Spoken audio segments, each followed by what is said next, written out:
होठवा तोहार जैसे भोर के किरनिया, अखिया में प्यार के समाइल बा दुनिया।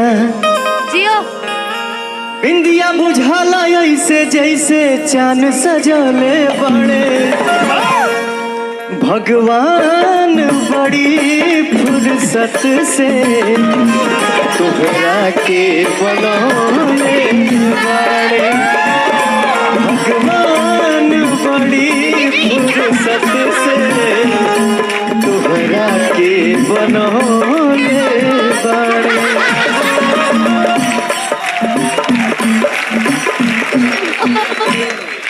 क्या बात। एक तरफ इश्क है तन्हा तन्हा, एक तरफ हुस्न है रुसवा रुसवा, दूर में बस हुए कुछ ऐसे, करे तो किससे करे हम शिकवा।